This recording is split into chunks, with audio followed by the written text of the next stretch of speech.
All right. Well, thank you all for coming today. You know, I've really had a great time here. It's just been amazing. I'll be honest with you. I guess I feel love. I think that's what I'm feeling. And it's really a nice thing. Isn't it a wonderful thing to feel community, belonging, and love? You know, I know we're all different. We got our idiosyncrasies and whatever, but we're family, and to unify here like this and to love Yeshua together and sing, and that's just, I love to sing. I sing by myself. By the way, singing raises your vibrational energy. Did you know that? Yeah, strengthens and the vagus nerve, and it raises your vital energy, your vital force. So, you know, Caroline Leaf says, sometimes you need just like a millimeter in voltage to lift you from depression out of it, you know? And singing does that. It electrifies, it's vitalizing. And I've heard that singing 7 songs and repeating a scripture raises your vibrational energy. Isn't that amazing? Yes. We did that this morning. Is that why you come down from Fossil Rock? Yeah, I sing up at that place. I call it Fossil Rock. It's where I worship. There's something about going to a mountain and worshiping. You know, walking and worshiping at the top of a mountain. And, you know, I never really thought about it until I started doing it. But it opens up your brain with the oxygen. It gives you time to reflect and meditate. I mean, just the journey there alone just really prepares you in a state of mind to commune with God and to be in his nature, to see his handiwork. I can just imagine that this is what Jesus did. You know, that he would do that and commune with God. And Susan, isn't her name Susan? Jordan's mama? Linda, I'm sorry. Boy, that was a beautiful thing she had on the Holy Spirit. Have you all seen this work that Linda has put together? Just beautiful on the Holy Spirit, that the Holy Spirit, and we try to wrap our minds around it, the 3 persons, as it's called, their personalities, that this is actually Yeshua. You know, it is Yeshua. He's given himself and his spiritual nature to us. We can receive it. He's before the Father in his human body, but he shares that other spiritual divine part of him with us to commune with us. And that is just beautiful. So why don't we ask him for that today? Because we need it. We need a birth and a rebirth of the Holy Spirit.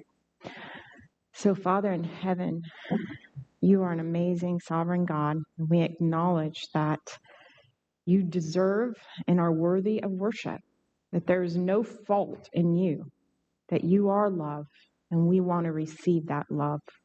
We want to be in relationship and intimacy with you. And we know of ourselves, our natures are antichrist. But God, through the blood of the everlasting covenant ratified on the cross, Father, we accept your Spirit given through your Son. We accept his mediatorial work as our high priest. And we just are honored just to come into fellowship with you through your Spirit and to know God. And we just want to know him even more today, that we will be uplifted in fellowship and worship, and even in preparing food, living food that you've given us, that it would draw us closer to you. And I pray this in Jesus' name. Amen. Well, are you excited about this? So today I'm going to make 2 recipes, and we're going to eat these things tomorrow. So you have to come back tomorrow, all right? Because tomorrow I'm going to do a demonstration too to finish this up. So hopefully I can get done in an hour or so, and then we can transition into the Bible wheel with some other information I'd like to share with you, which is absolutely pertinent. Do not leave. Even if you don't know what I'm talking about so far with the Bible wheel and it's kind of went, don't go anywhere, okay? Because today I think you're going to really get something from it. So we're going to start with our key lime pie. And I will give these recipes to our sister Melody. and she'll be able to share them with you. I will also give her a link so you can download 2 books that I have for you, The Bible Wheel and also God's Medical Kit, which is a publication by Centurion Bible School of Health. It's amazing. It's about that thick. It's like almost 300 pages, and it's full of all of these amazing natural remedies and herbal preparations. He's got his whole thing in there, and I have this thing digitally, and it's just amazing. I'm going to share that with you. I'll put it in a Dean, wherever he is sitting. Dean. I gave him a copy on his thumb drive. So for those of you that have a thumb drive, you can get it from Dean at this point. Otherwise, I'm going to send Melody a link, and you'll be able to download it off of Google and Google Downloads. Okay? So let's get started. But first, yes, I'm going to have my beautiful and lovely assistant. By the way, I'm introducing my sous chef. Possible internship at Eat More Rainbows, I'm hoping. We've been discussing this, Mom. I know. Because I really need help. And I need a young person like this to help with classes, don't I, sis? She would be a complete and total asset. And so, lovely assistant, my hands are clean. Can you just hold up some books for me? They're over there. So, hold up China Study first. 2004, I told you I was doing the training with Dr. Dill. And I even went out to the corporate chip because I was hired as a consultant for E&J Gallo Winery, which is the largest winery in the universe, I do believe. And they hired me as their wellness coordinator to deal with their employee health problems, which are just like the demographics: heart disease, diabetes, cancer, tropic medications and everything they were on. And during the course of this training, I believe Dr. T. Colin Campbell was there. He wrote and authored the China Study. He's a nutritional biochemist from Cornell University. And this is his life research, the epidemiology of China and their disease rates and what they're eating as compared to our standard American SAD diet. And what he found is that we eat 10 times more protein, and that protein is coming from animal sources. And it's making us debilitated and sick. And this guy, T. Colin Campbell, actually was a dairy farmer. That was the background of his family. They were dairy farmers. So he wanted to learn how he could add more protein to the human diet to make us all more healthy. So he wanted to do that with his dairy farm. And what he ended up finding was that casein, which is what? What is casein? Milk protein actually turns on cancer in every study. And he found actually that animal protein turns on cancer, even all by itself. If it's engineered and you take the fat out, doesn't matter, you still got the animal protein, and animal protein in and of itself turns on cancer. Not only that, animal protein in and of itself elevates cholesterol. You can take the fat out, whatever, the protein itself. Our bodies were not designed to run on this by any stretch of the imagination. So for those of us that are still clinging to it, we need to rethink this. We are well beyond at the end of history here. The animals are very sick. They're not even vegetarians anymore. They're feeding the cattle and these things that should be clean animals, ruminant feed that have the bodies of other animals in it. So these creatures are not vegetarians. We should not be putting this stuff in our body at all. Warn us if you are, warn the rest of us that don't want to consume that. And I'm not insulting you. I'm just saying we should not be eating this. Our bodies were not designed for us. Every single one of us is exposed to cancer. And this stuff feeds cancer. I want to live. How about you? I want to live. I mean, it is not worth the 10 seconds on the tongue in my estimation. Yeah. So, and he implicated casein in all of these autoimmune disorders, such as type 2 or type 1 diabetes, as well as MS. Okay, it's called molecular mimicry. What is that? Anybody have an idea? You hear that before, molecular mimicry? So what happens is we get a leaky gut because of our bad diet. We've got this dysbiosis going on in our intestines, in our stomach, and what happens, it causes holes in our gut, in our intestines. And so then when we eat things, they can seep out of the gut, and our body, in a defense, says, hey, wait a minute, you shouldn't be here, let's attack that. They make an antigen to that, which looks similar to the cells of our pancreas. Okay, and then we go to work with our own cells that are meant to protect us, actually goes to work to destroy our own pancreas. I know, and so you can destroy, he talks about a children's pancreas in 5 years by giving it whole milk. And what do they tell you in Women's, Infant, and Children, this WIC program that is this U.S. federal government kind of thing that's, yeah, they say age 1, you can transition from off formula into whole milk. And so you see children at the age of 5, their pancreases are destroyed. Isn't that madness? It's absolute madness. I can't even say enough about it. So this was a journey in realizing that cheese was not a food. It was not part of the food group.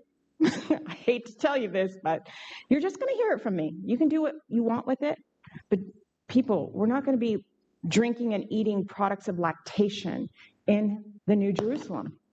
We're not going to be bending down beneath a cow. It just isn't going to happen. So we might as well get accustomed with our taste buds not to partake of these foods anymore. Okay? They cause phlegm. They promote cancer. They cause disability, morbidity. All right, enough about that, right? I could go on and on and on. We're moving on to the Gerson way. So I transitioned when I read this, and I think, again, the hardest thing to give up was the cheese. Why? Because it's yum. It's kind of like the bow on a present.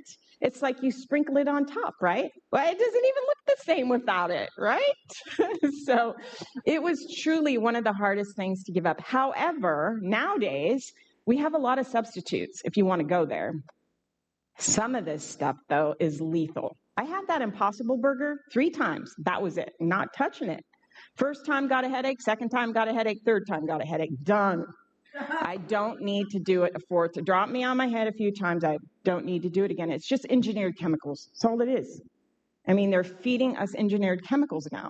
Any of you ever seen that old movie decades ago called Soylent Green? This is what I feel like.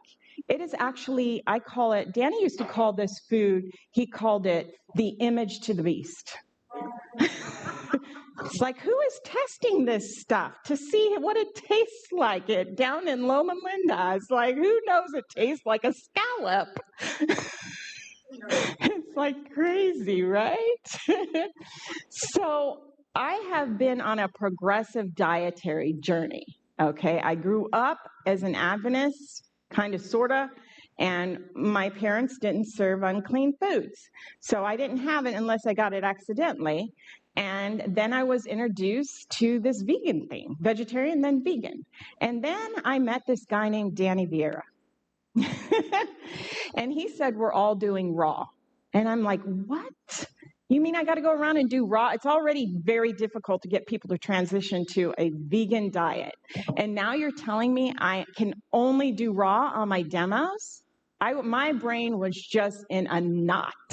I didn't even know what that looked like. What does it mean just to do raw? And so I went to Living Light. I said, I've got to get some help. I got to get some training. I can't wrap my mind around this at all. So I went to the Living Light Culinary Institute, and I was introduced to this, and then it just clicked in my brain. And then I understood, and I could see it. And so with the Gerson therapy, which I'm sure you're familiar, Dr. Gerson believes in toxicity and nutritional deficiency, so they're introducing raw juices with all the living enzymes that are in the blood of the plant so that we can really saturate ourselves with this high-octane fuel from plants, not having it adulterated from being cooked or processed in any way. So this is an amazing thing, 13 raw juices a day. And sis, can you get that spirulina out of here? And then They're full of phytonutrients, phytochemicals. Your body sucks this stuff up. So like a rainbow of protection around your cell, when your body takes in these phytochemicals, it protects the plant when it's in the plant. But when we take it in, we assimilate the benefits and it protects our cells from heart disease, diabetes, cancers, and other diseases. Isn't that amazing? Even parasitic diseases. I mean, when you think of something that has a high phytonutrient, or they call it a high auric capacity, oxygen radical absorbency capacity, which means if we had a bike out in the rain, it would oxidize and get rusty, right? But these amazing chemicals, these plant constituents, if we pasted it all over the bike, it would prevent it from rusting out. So that's what it does in us, because every day we've got these metabolic processes going on and we are rusting out. And when we take in these live foods, it's very protective. So I used to think I was doing really good with Trader Joe's chocolate cherry vegan ice cream. I used to think I was doing pretty good with sun chips, you know? And I learned very quickly from my new husband that that wasn't doing very good. Had it not been for what I learned during my course of relationship and marriage with Danny, I probably wouldn't be here, more than likely. So I want to show you something else too that another friend has introduced to me, which is the raw and living spirulina. How many of you have ever had these superfood powders and you put them in your drinks or your smoothie? Anybody do that? You pick them up like we have grocery outlet in California and get it real cheap, and it's just amazing. But this is even more amazing because that's processed, that's dehydrated, and it doesn't have the living enzymes. Well, there is a company that makes it. Actually, there's several companies, but buyer beware, because not all spirulina is the same. Some is grown in non-protective environments to where they're going to pick up, because this is what spirulina does. It'll pick up and chelate with any metals that it's growing on. So you have to be careful because you could be getting a really big dose of some toxic metal. So this company has a very highly controlled environment, and they make it, this is already breaking down. It's almost 2 weeks old, but it got warm, and so it's very green, but once it starts to break down, it's going to actually turn kind of blue. It's a phycocyanin that it turns into. It's a bacteria, so this is living. This is the living deal. They say that 1 pound of this is like 1,000 pounds of nutrients from your vegetables. That's amazing. That it's nutrient dense. So what they do down at the Hope for Cancer in Tijuana is they will, with the 13 juices for the Gerson therapy program that they're doing down there, they're putting a spoonful of this in every juice. And it's really upping the nutrition. I have to say, so I first started using this when we just did our last detoxification session, because I had a guy come from Uchee Pines that introduced this to me.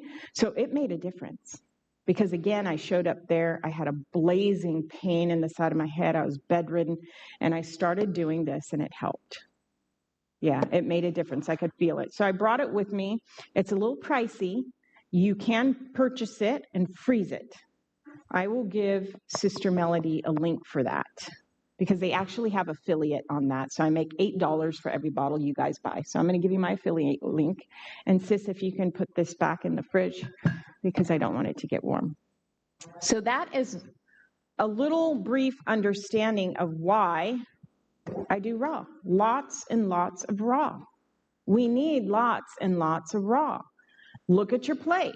Even when you go through line here, do you have a big pile of sprouts, or is it mostly yellows and browns?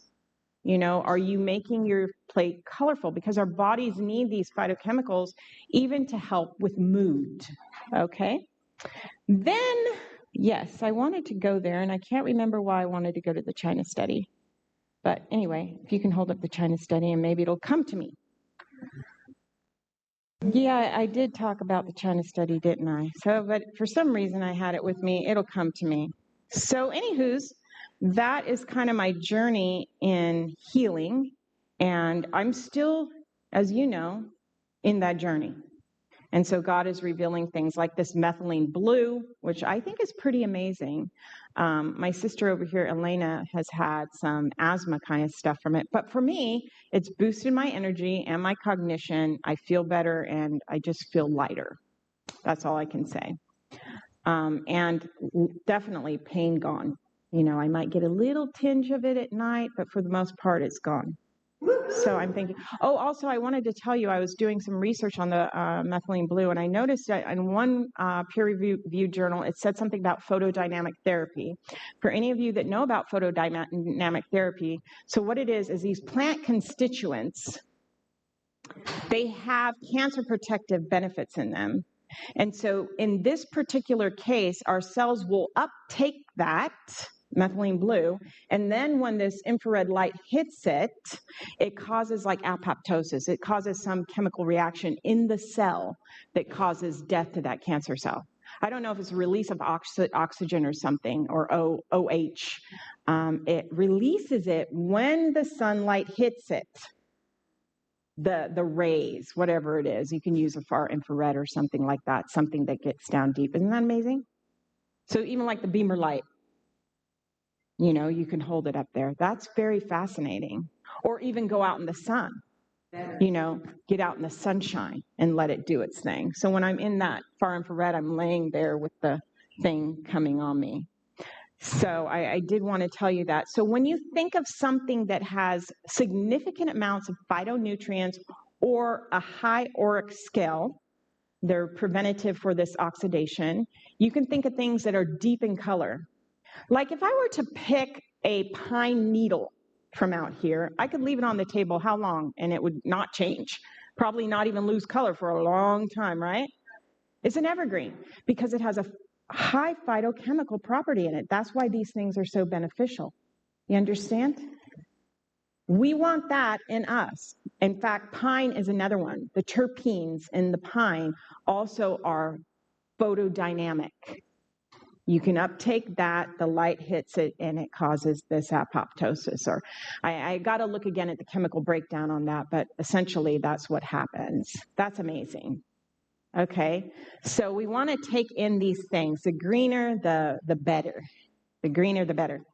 Thank you, my beautiful and lovely assistant. So this is why herbs are so important in healing, is because of these high phytonutrients, these high properties, these high enzymes that they have. So I know you're very interested in me to be quiet and get started. So my hands are clean, by the way. I did wash them several times, but I am going to wear gloves when I pat it down in here. But this is a recipe. It's a key lime pie, and it's made with avocado. That is what's going to give it the green. How many of you made this? Or maybe you know this already. So it calls for some date paste. And so I don't have date paste here, so I'm going to do things a little different. We're going to go ahead and take our dates, and I think I might even have to cut these a little bit to make sure they really get smushed up in here.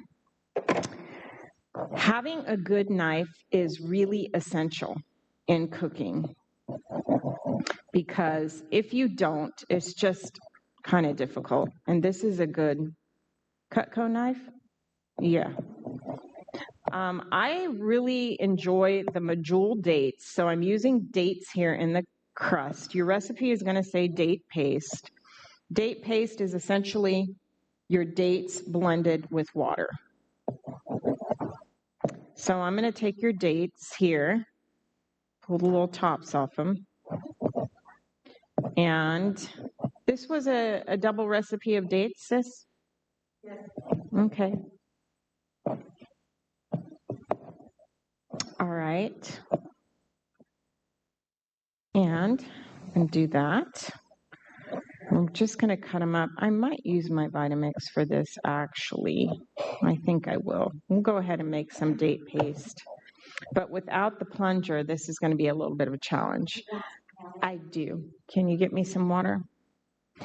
I have something called a veggie scraper scraper. I don't have my tools. I feel so embarrassed without them because I should have brought them. But since I don't have a veggie scraper, we're just going to use the spine of the knife so we don't dull our blade.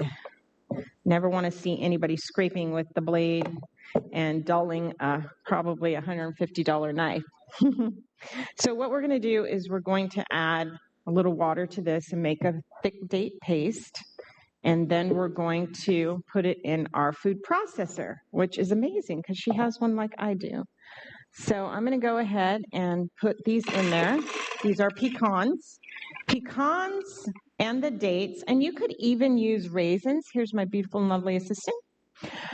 You could use raisins in here instead of the dates. That would be fine too. And it's kind of a graham crackery kind of taste to it. So we're going to add a little water. I wouldn't add so much if I had my plunger here, but we're going to have to make sure this gets around. Pardon me? Okay, I'm going to get this going.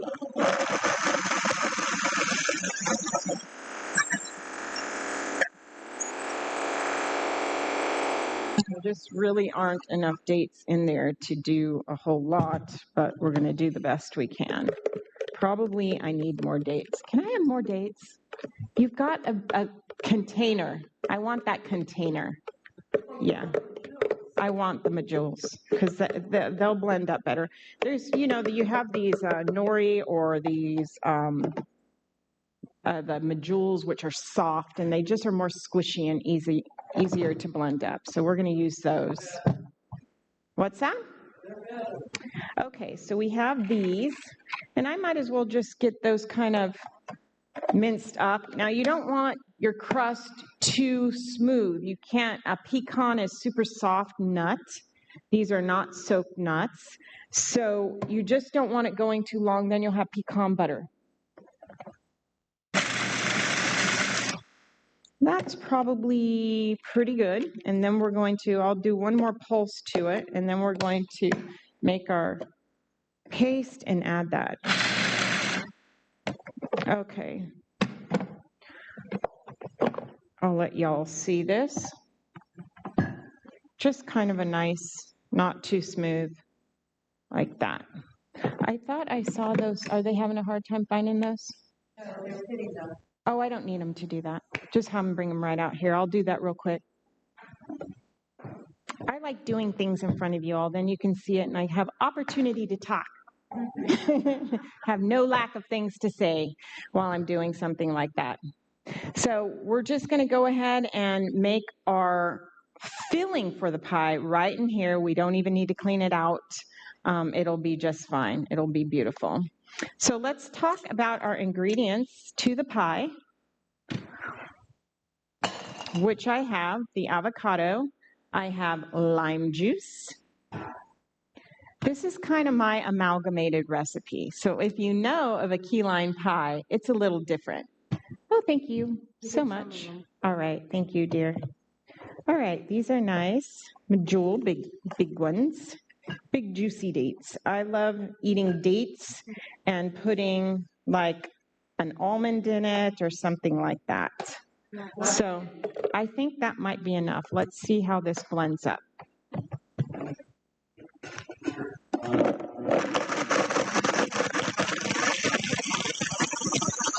Those were all pitted? Those, okay.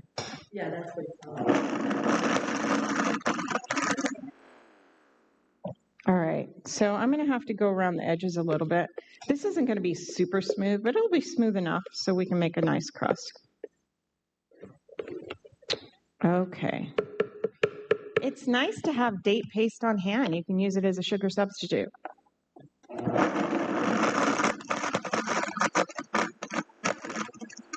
I think that's probably as good as it's going to get. Nope, that's okay. I don't want it too watery because then it'll make my crust too soft, okay? For the crust that you use with raisins, you don't even need to soak your raisins, honestly. It's more of a crumbly crust, okay? So we're going to take our date paste, and I'm going to put it down in our you know what I should have done is I do put a little salt in here. It's not too late, but it would have been a good idea to get it more evenly distributed when I minced up the nuts. Yeah, I realize that. But what I was saying is when I minced up the nuts, I could have added it then and it would have been a good idea. So we're going to add some salt to this. And let me see how this is without adding all this date paste, just to make sure I don't overdo and it's too sticky.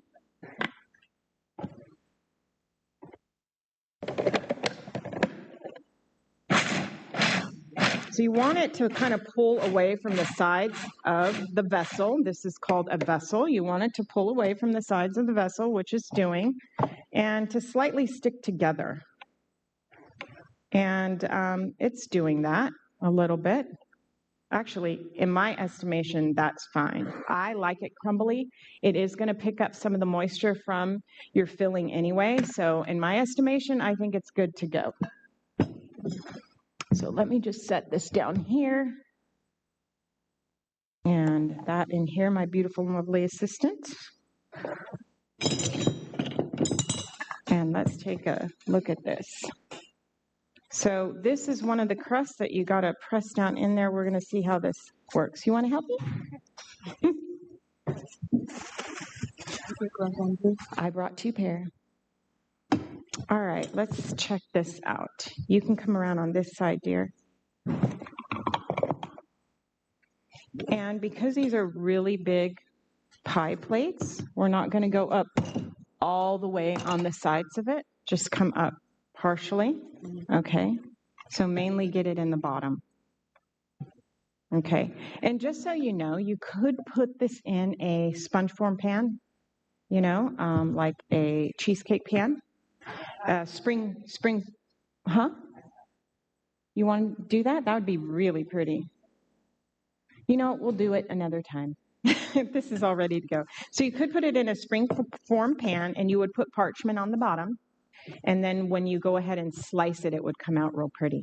But this will be fine. Let me give you a little more.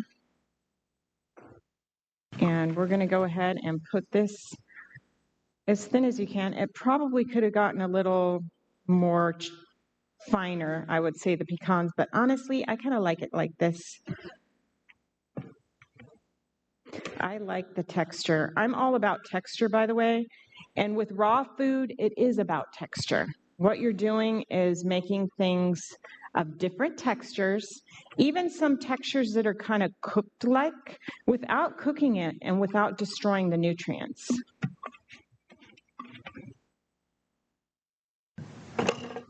So if I have more than you, you can have some of mine. Like here is a big nut that got in there. So whoever cleans that out, be sure to eat that. Don't waste that. You got enough, sis? Yeah. Okay. So we're going to put this as flat as we can and put it up the sides the best we can, a little bit. And I think this is going to be really yummy. This is obviously going to be a refrigerated dessert, and I think you all are going to appreciate it. Right? Yeah. So that you can only like halfway or should I put it more? You can put it up as much as you can, just don't leave any holes at the bottom. But this is lovely. Now for the raisins, to get kind of a graham crackery crust, this is what you would do, okay? You would take your raisins, and I like to process those in the food processor with the S-blade a little bit to kind of break them up a little bit, okay? Then you would add the pecans, and then you would add a little bit of salt. That's it. So it's kind of a crumbly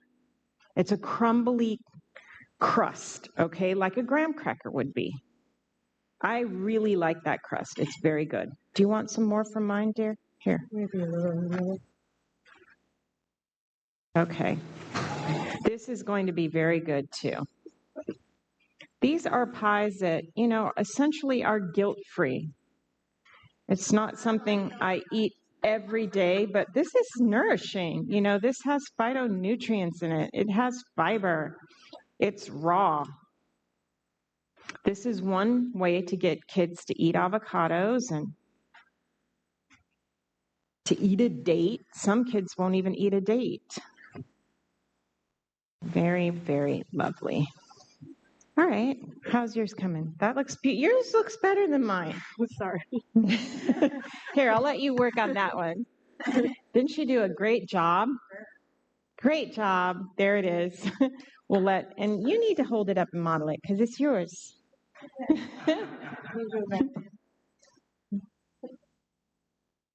Okay, so I'll let you finish that, and I'm going to transition to making the crust. And there's a little bit of this in there, everybody, my other beautiful and lovely assistants. I'm going to leave it in this, and then you can put it in a container so we don't waste it, okay? Yes. We can have this on our cereal for breakfast, on hot cereal. It would be yummy. You can use it for anything. Our sister Melody was in there. She was dehydrating the almond pulp from making milk. And it was kind of all these little crispy crumbles that she was pulling out of the dehydrator.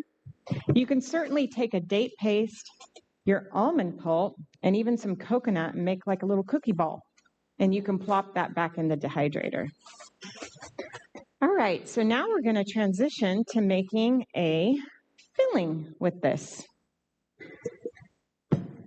So I'm going to have to do this twice because I don't think I'm going to get all of this in the blender. Like, I like to have a high pie, not a little flat pie. I like it nice. Bite into that and really enjoy that. Another thing I prefer is being able to slice my pie. I don't want it all squashed. You know, I'm not eating pudding. I want it to be pie-like. So what I do for that always is I add a little coconut oil melted, and that is going to make it sliceable. So we have some soaked cashews, okay? Thank you, Vika. She's already in training. Look at that. See, I'm trying to tell her that she needs to come and help me. Okay, so we're going to add our cashews. And then we're going to add, I think what I need to add before I add avocado even, is we need to smooth these up, all right? And so the way we're going to smooth that up is we're going to add our liquid ingredients. And I have some coconut milk. I have our lime juice. And I have the agave. And I have the coconut oil, which I'm not going to add yet, because if you add your coconut oil to something that is slightly cold, it's going to start thickening up. So I'm going to mix this up and get it kind of warmed up with the heat from the blender itself. And then we will add our avocado and coconut oil.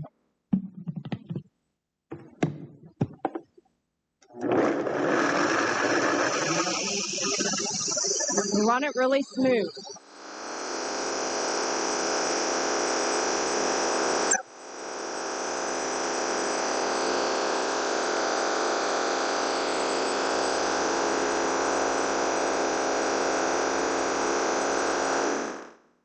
So let me check it out. That looks pretty nice.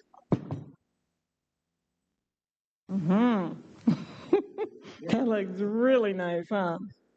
Give you a spoon. Yes, it's yummy just like that. Okay, this recipe is calling for some vanilla, and I'm making a double recipe here. And then the other thing is what I'm going to do is I'm going to mix both vessels full of filling together to make sure, because you can see I'm just kind of eyeballing it. I want to make sure everything's evened out. So what I'm going to do is just go ahead and put all the vanilla in this batch. And then 2 tablespoons, thank you. It's fine. And then we're going to I'm going to put in the coconut oil at this point. We're going to blend that up again, and then I'm going to add the avocado. You always want to turn your Vitamix down before you start it. And put the lid on, make sure it's on. Otherwise, you might have a little volcanic eruption, which I've done before. I've done hundreds of demos, I'm sure, in my life, and anything can happen.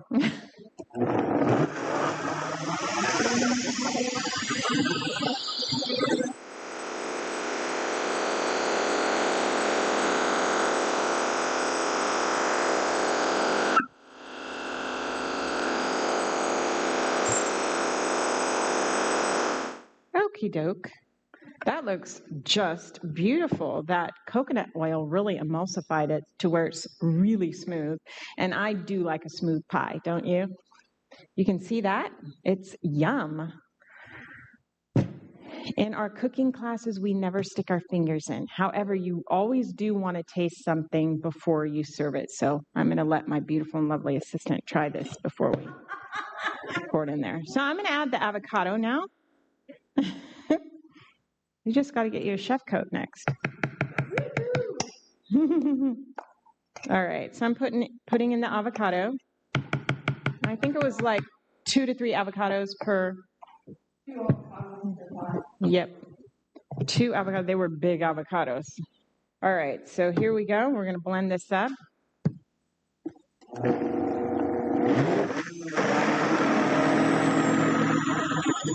This is where you need that plunger, right? Because you can see it struggling, and the plunger would help create that vortex to get it to blend up really well.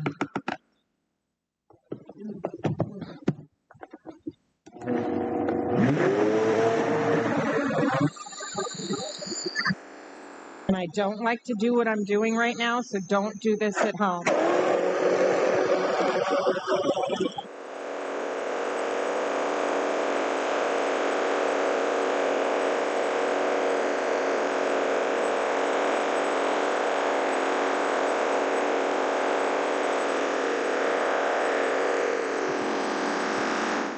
Okay, now it's a pretty green color, you can see.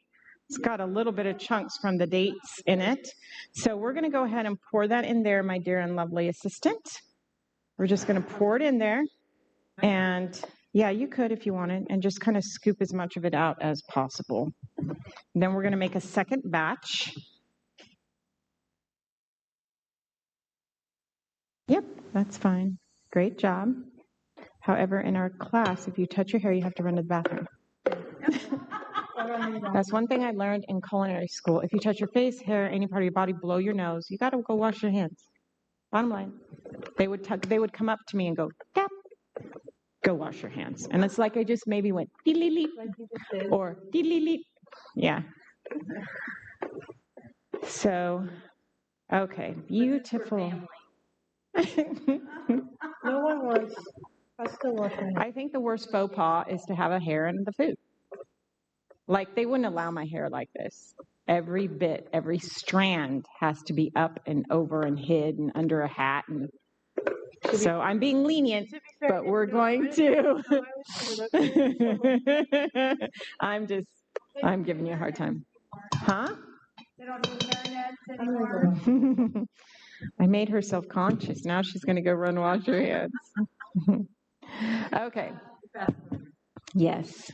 She's my assistant, upcoming kids classes. So we're going to make one more recipe. And we're going to go ahead and do all of it again. We're going to add our lime juice. We're going to add our coconut milk. And let's just move these over. We're going to add our agave.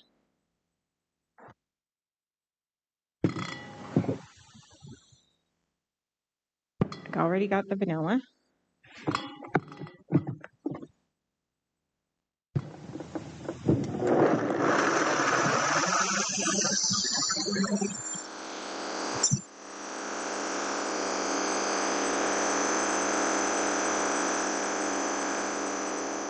Okay, let's check that out. Pretty good. Still a little grainy, but I think once we add our coconut oil, my beautiful and lovely assistant, would you mind just taking these trays?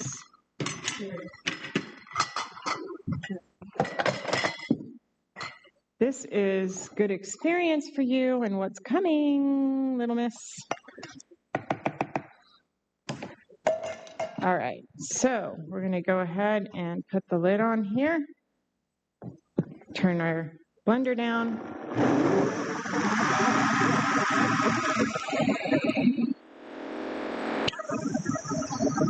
Looks like it needs a little help.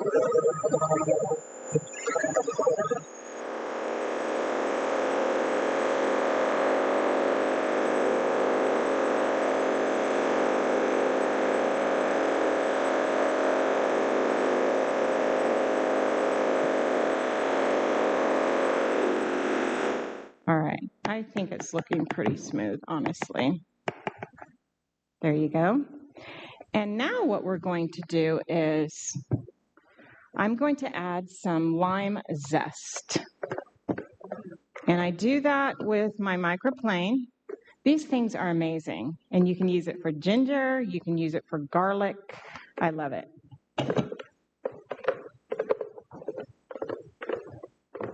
I actually can start here because a lot of times, oh, it does come out. We'll wait. Get like everything. You can lick the vessel if you like and tell me what you think. You want to take a lick out of the vessel, that's fine. As long as it doesn't go back in there. Great. You want to tell everybody what it tastes like? It's better than key lime pie, that's for sure. Okay, now we're going to add a little zest. The zest is really important because it adds a freshness and it also gives, I have kids that have from different marriages, so therefore, when you see them all artistic, then you know there's a common denominator. But I can only draw stick people. So I'm thinking my cooking is my artwork. This is my expression because I'm all about what food tastes like.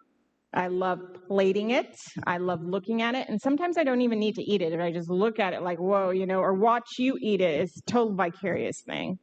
So adding the zest is going to make it really aesthetically amazing, but it's also going to add some freshness to it that's also going to make it super good. That's quite a bit. Flavor pop. I like it. I just like the freshness of it. Yeah. Tastes like lime. Yeah, it's going to taste like lime. All right, let's just set this to one side. We've got our pies here. Okay, we'll use our clean spatula. I'm going to blend that up a little bit, the zest, and now you can see we got this amazingness. It's amazingness. I think this is like, oh. Heaven for the mouth. I'm just in awe at food. I just like, wow. It's not my brilliance, honestly. It's Jesus, Yeshua. Amen. You guys know this looks good, and I know you're coming back to have some of this. I know what it tastes like. That Well, we live vicariously. Yeah. All right, so we're looking at this whipped green goodness. You know what? I was doing a demo down at SoCal Campmeeting, the Central California Campmeeting, and I was making, what was I making? I made something, and I added some spirulina to it. I don't remember, yeah, and yeah. I was thinking matcha. I feel like matcha, like green matcha. You could. The thing is, it was so funny the way it came out. I called it a mermaid pie. You can just make up stuff and people don't think like, wow. And it was like totally last minute because I had made a boo-boo and I called it a mermaid pie. And I see these pies on, Facebook and stuff. Charmaine's mermaid pie. Like, they thought it was like, wow, they had no idea that, oopsie doodles. Okay.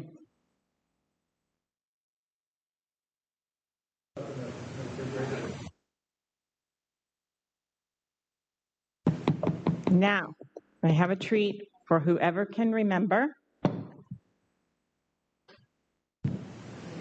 What are the two letters that constitute oath in Hebrew? What is it called in Hebrew, the letters? Ah. Okay, I need to make it harder. Share.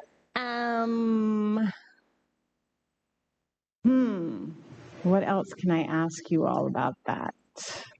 Say the Hebrew alphabet in a row, fast. And what they mean.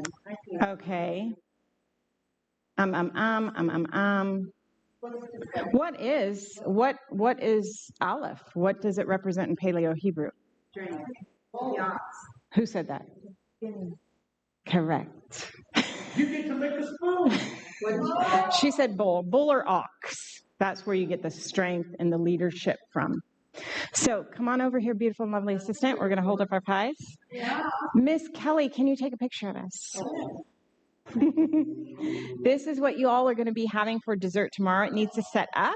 So this is tomorrow's loveliness. Isn't that amazing? Yay. Problem with it being too bright. My new sous chef and intern. I like the moans and groans. Okay, even on the top, you could, if you wanted, for a little garnish, or you could slice this real pretty and twist it on top. Okay, let me get a little more. Yeah, tomorrow we'll put a little squiggly squig of the. Yes.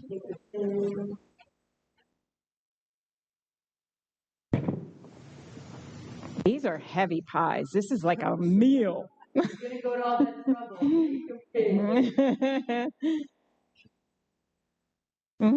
There we go. Okay, guys. I got lots other to talk about. We're done. Mm-hmm. Thank you. It's one thing to plate it and then another thing to photograph it. Okay. Just a minute. I know. Do it for you. What are we not understanding here? Right. It's right. It doesn't show the color.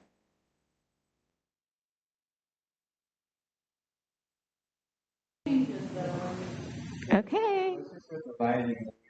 It's fine. All right. So we're going to have you take that and put it in the refrigerator?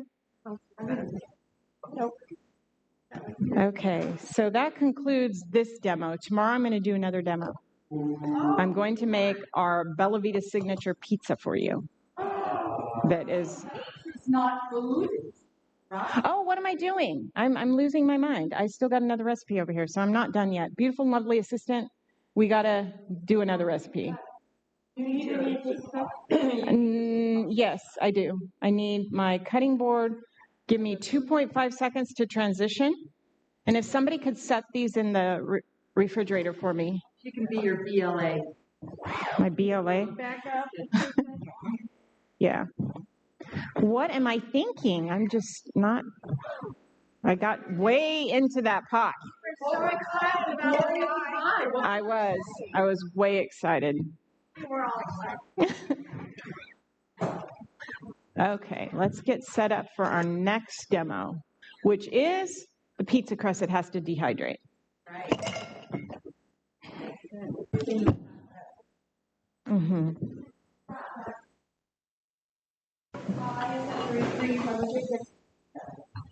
The pizza, that's because I didn't want to serve it to sick people.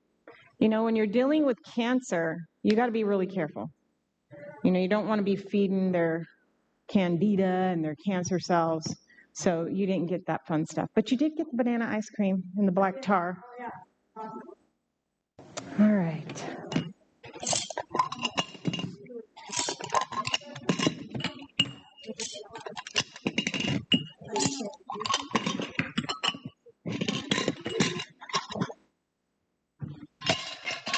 Okay.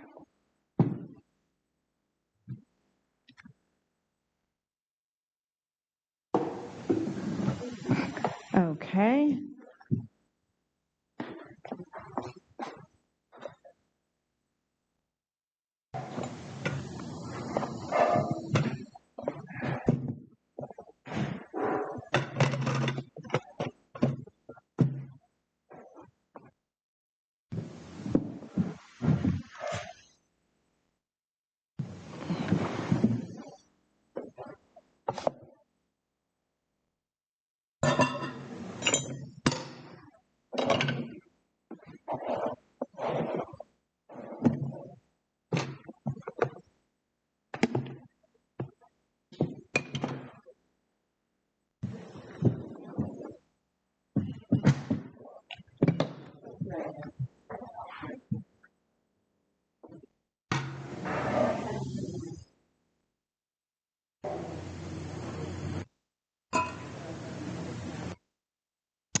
All right, so I'm just waiting on my vessel.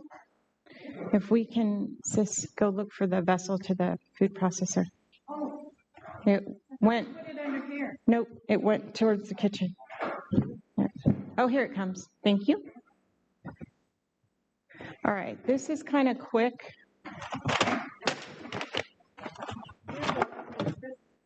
Yes, she's back.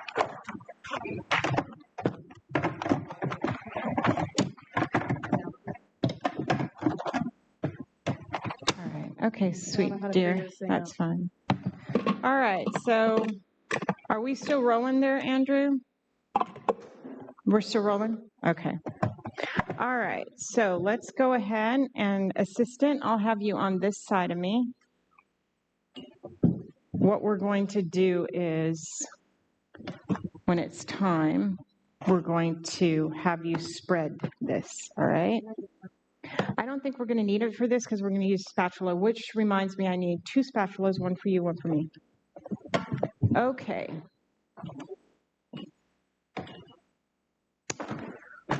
Take 501. All right, for this recipe, we are going to make a raw pizza crust. And I had a man come to my cooking class, and he owned a pizzeria. And he said, that was absolutely the best pizza I had ever had. And so I was like, wow, that is really saying a lot, you know, no cheese, anything. And I'm a big fan of pizza crust. I kind of have a favorite place in Spokane, by the way.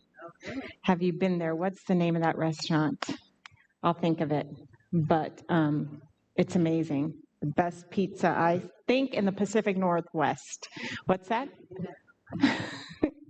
It's not the healthiest thing. It's vegan, but it's delicious. All right, so for this pizza crust, we're using buckwheat groats. And these are sprouted. You don't need a long tail on the groats. And just make sure you get the raw buckwheat that's not sprouted, you know, or roasted. Because if you get the roasted, it's not going to sprout. And so that won't be a living crust. So this is buckwheat groats that have been sprouted. Thank you. I have salt, yes. So again, I think I'm going to have to do 2 different recipes because I have a lot of ingredients here. So we're going to put in half the groats. Little note about groats, they can get kind of viscous when you sprout them and soak them. You just got to remember to keep them good and rinsed and drained. Otherwise, they get mildewy pretty fast. So we're putting in our groats here. And then we have our flaxseed. I have soaked this flaxseed. It's about a 1-to-1 ratio. A cup of flax, a cup of water, okay? And I like using the golden flax only because it gives the product a real light, kind of goldeny. This is going to be a little dark, but that's okay. I've heard that the dark has a higher lignin than the golden. That's what I've heard about this. So very high in good healthy fats, good high omega-3 fats are flax.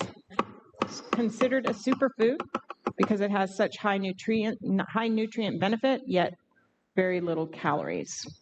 So then we're going to use our carrot pulp, and I made carrot juice, and you don't want to throw it out.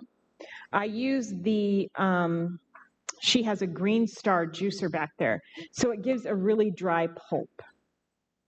And the drier the pulp, the less amount of carrots you're going to have to use to get the same amount of juice.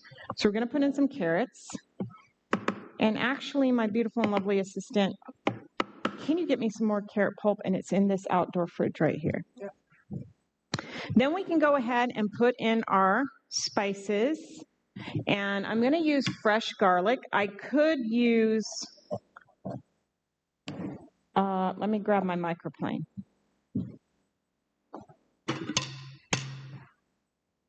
I could use garlic powder, but I do like fresh ingredients. So I'm going to go ahead and put in some minced garlic here with the microplane. There might be a tad bit of our lime essence on there, but I don't think that's going to harm us. So it collects on the back of that, and then you just tap, tap, tap, get that in there.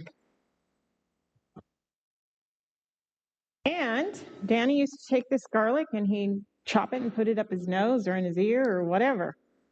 It's an antimicrobial, antifungal, antibacterial. Huh? Antisocial. Never heard that. That's good. So I do have some onion powder we're going to put in here. What kind of powder? Onion powder. I also have some basil. And pizza, you can't have pizza without oregano. That's a very important herb in my estimation in this pizza crust. Plenty of oregano. Then, of course, we want salt. You got to have salt. And sometimes with raw food, you might have to add a little more. Raw food is a little tricky sometimes. Sometimes you really got to taste it to get it just right, you know? And it's also calling for some olive oil. We're using cold-pressed extra virgin olive oil. And I do use oil in my cooking as far as raw food, using a little bit of oil. I know everybody kind of varies on that, but I do use a little bit. They use it in the Bible, I use a little bit. Okay, so now we're going to let this get processed, and it's kind of going to pull away from the sides of the food processor. I hope that's what it does, and it kind of creates a ball of dough.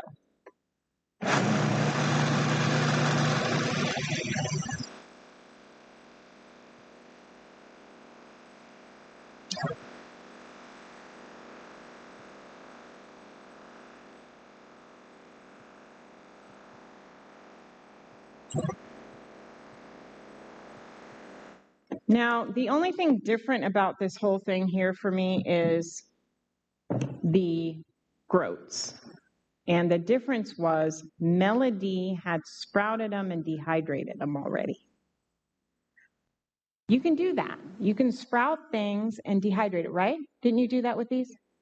And then you can store them so they're always kind of ready to go when you need them. You don't have to worry about sprouting them. So all I did to these was soak them.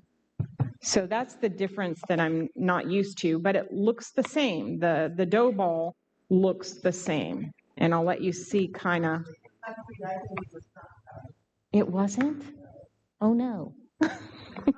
Okay, let's just pretend. I thought Elena said it was sprouted. Okay. No, the flax seeds aren't sprouted. Nothing is sprouted.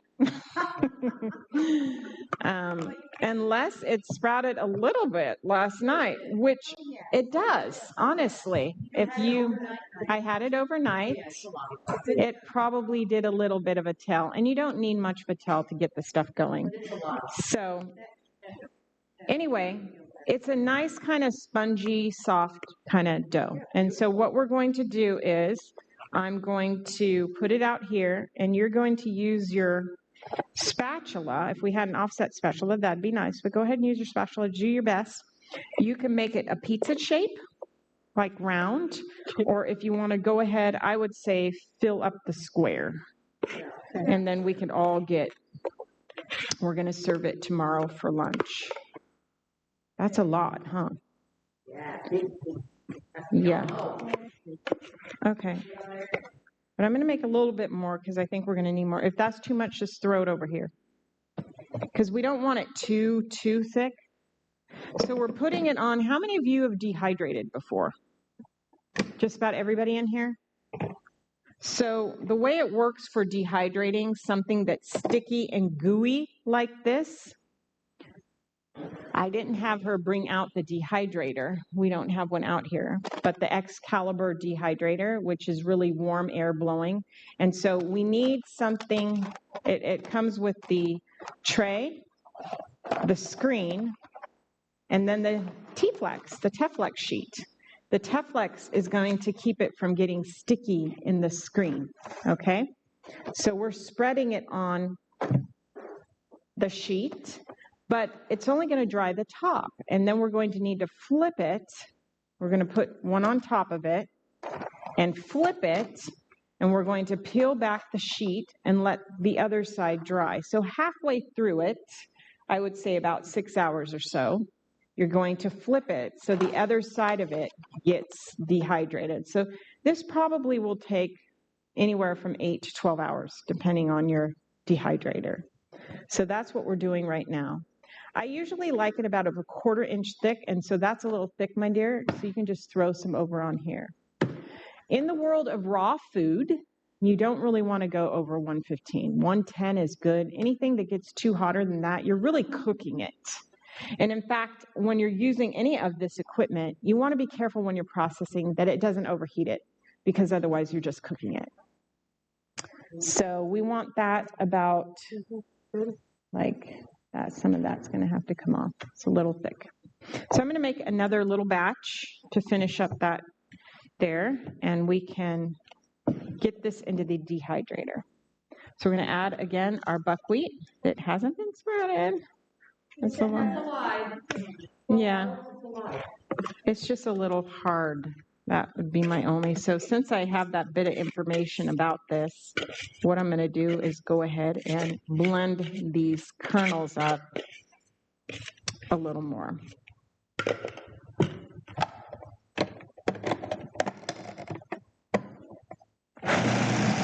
We'll just let that go a little bit if it helps at all.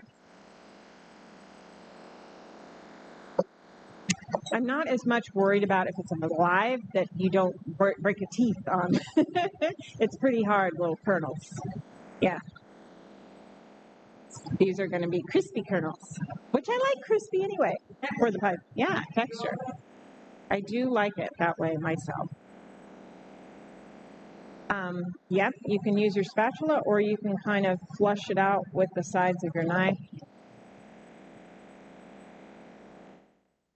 All right, well that looks good. This looks good. I'll show you what this looks like. That's what it came out. Okay. All right, now we're going to add our flax seeds.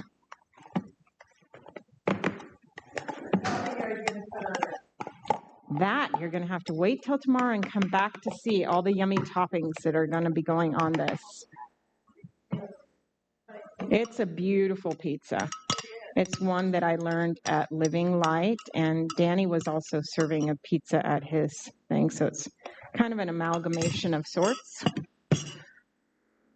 We're going to put some onion powder on there. We have our salt. Got to have salt in there, and I use a Himalayan. You could use a Celtic salt, which is gray, that has the more than 91 minerals in it. And then we're going to add our olive oil. Olive oil, I feel, is necessary because it kind of gives it a little sponge. It pulls away better, sticks together, in my estimation, better. We're adding our oregano and our basil.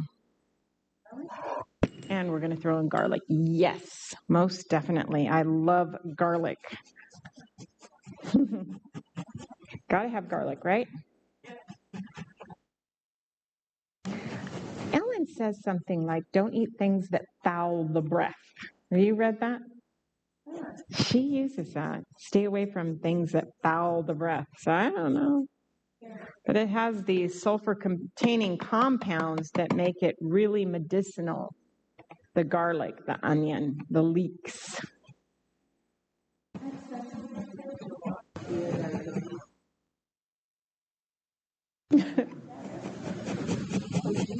I'm sure we've all known people that do it to an excess where they just exude garlic, right? I knew this lady once. You could smell her across the room. Well, I know it's anti-parasitic, right? Okay, so this is going to have a nice garlicky flavor to it. How are you coming there, my beautiful and lovely assistant? That looks great. You want to hold that up for everybody because you did an amazing job. Good job. Yay. So we're going to go ahead and get this one going here next. And we can get you on the next one. Now this is going to go in our dehydrator. And we're going to, as I said, we'll check on it later. What time is it? 11:30. So we'll check on it later this evening. It may need flipping at that point or before I go to bed. Hold that thought. That is looking nice.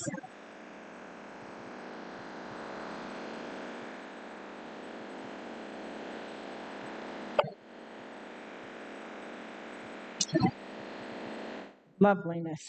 Just perfecto. It is, but this other batch is even prettier looking to me. It did what it's supposed to do just by blending those buckwheat kernels a little bit on their own before we did this. And you can just see the nice color we've got here, and it's real soft. Sometimes it will even spring, you can see this batch has been processed. It's very nice looking color, and you just push on it and it's nice and soft. And sometimes this dough will even kind of spring back when you push on it. It makes a nice dough. So we're going to let our assistant, you want to come over here and you can get in the camera more. We'll go ahead and put this on the tray, and you can do the same thing. This one might be a little thicker. We might actually get 3 crusts out of this, I think. If one of you ladies back in the kitchen wants to go ahead and spread this on another sheet, would be awesome. How are we looking there? Do you think you'll need more before they take this away? Just one little. One little scoop. That'll do it? Yep. All righty. Here you go.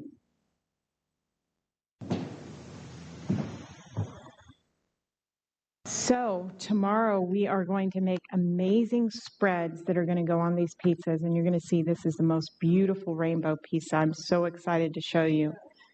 Also, last night, and I forgot, but I know this is unleavened bread, so I made carrot dogs, but I realized I can't serve them in a hot dog bun. So I think Susan might make us some Unleavened dough. And we might kind of, we might wrap them like a little pigs in a blanket kind of thing, and see if that works, kind of like a corn dog kind of thing. So also I have more carrot pulp. I was going to make like a pate. It's like a mock salmon that's very good that we're going to have. And then I think that was what I had on my menu. I might have something else. But anyway, tomorrow we're going to do a couple spreads. We're going to do a raw sauce, a barbecue sauce, and a mac cream that goes on here, and we're going to make that and have this for lunch. So this concludes my demo. And no, there's not going to be that much. It'll be added to my sister. So like a nice fresh salad and maybe a lentil soup or something might go well with it, So we'll probably get 3 pizzas out of this, so everybody would get a couple of nice pieces, though. So maybe. I'm always one that likes to have more than enough for people. All right. Thank you for your attention. I'm going to transition into our next part of my talk today. Okay. Can we wrap it up for this? Oh. Thank you so much for your attention today, and we look forward to our next cooking class in the morning where we're going to decorate these amazing pizzas and make some other amazing dishes for you tomorrow.